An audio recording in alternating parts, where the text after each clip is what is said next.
जी अविरल साहब। जी जी। देखिए, मेरे द्वारा समर्थन दिया गया है, मेरे केसरिया रक्षा फाउंडेशन के लोगों के द्वारा समर्थन प्रदान किया गया है ब्रजभूषण शरण सिंह जी को।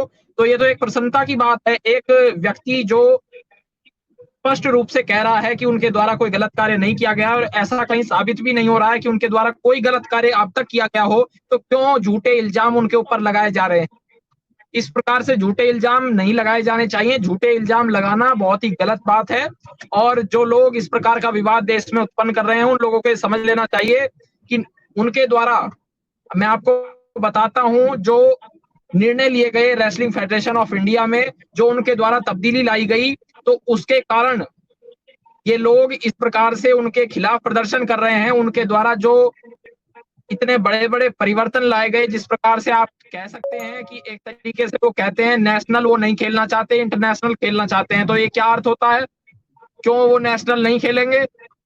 सीधा इंटरनेशनल वो क्यों खेलेंगे? इंटरनेशनल लेवल पर भारत को रिप्रेजेंट करने के यदि वो काबिल नहीं है, तो भारत को वो क्यों रिप्रेजेंट करेंगे इंटरनेशनल लेवल पर? पहले नेशनल लेवल पर होना चाहिए गेम, उसके बाद इंटरनेशनल पर जाना चाहिए।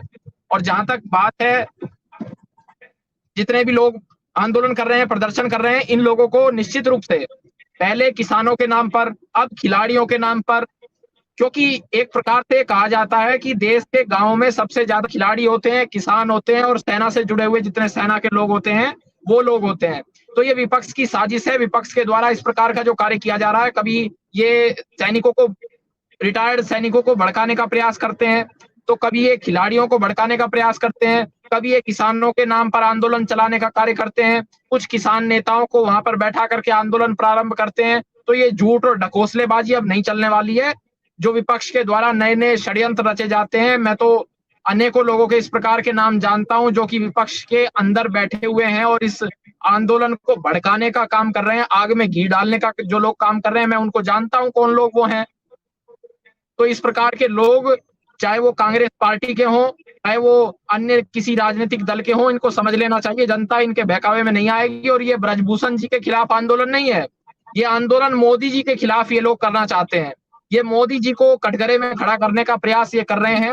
ये कहते हैं स्पष्ट रूप से, जिस प्रकार से इनके द्वारा कहा जा रहा है कि दिल्ली पुलिस क्या कर रही है, दिल्ली पुलिस के द्वारा अपना कार्य किया लेकिन जो जा रहा है, आरोप उसमें है क्या वो तो ब्रजभूषण जी के ऊपर बहुत ही गंभीर आरोप हैं। जो आरोप लगाए गए हैं वो बहुत ही कानून के गंभीर आधार आरोप पर है। क्या आप काम इस ना पर हो, कोई ये सीबीआई की लोग ये जांच नहीं हो चाहते जानी हैं। चाहिए? इनकी इच्छा है कि कानून के आधार पर काम हो ही ना, ये स्पॉइल करना चाहते हैं हमारे देश को। जी देखिए, इस प्रकार के शुक्रिया। जो इनकी मंशा है उसमें कभी कामयाब नहीं होंगे। और जो ब्रजभूषण जी के द्वारा कार्य किए जा रहे हैं, जो समाज सेवा के कार्य ब्रजभूषण जी ने किए हैं, वो अभूतपूर्व हैं। चाहे वो अनेकों बार लोकसभा का सांसद बनने की बात हो, या फिर आप उनके अनेकों इस प्रकार के कार्य ले सकते हैं। उनके जीवन को उठाकर आप देख लीजिए, अनेकों बार वो लोकसभा में चुन करके गए हैं, चुने हुए सांसद हैं। तो चुने हुए सांसद के ऊपर झूठे इल्जाम लगाना, ये तो हमारे देश की संस्कृति के ऊपर भी एक प्रकार से कलंक है और ये एक प्रकार से हमारे जो देश के लोग हैं उनको भी झूठा साबित करने वाली बात है। और इसी के साथ साथ मैं ये भी कहना चाहूंगा, एक प्रकार से जो ये खिलाड़ी कार्य कर रहे हैं फंडिंग के आधार पर, विदेशी फंडिंग के आधार पर, या किसी राजनीतिक दल या नेताओं के इशारे पर, उससे हमारे देश का नाम खराब करने का ये लोग काम कर रहे हैं। इस प्रकार का काम इनको नहीं करना चाहिए। और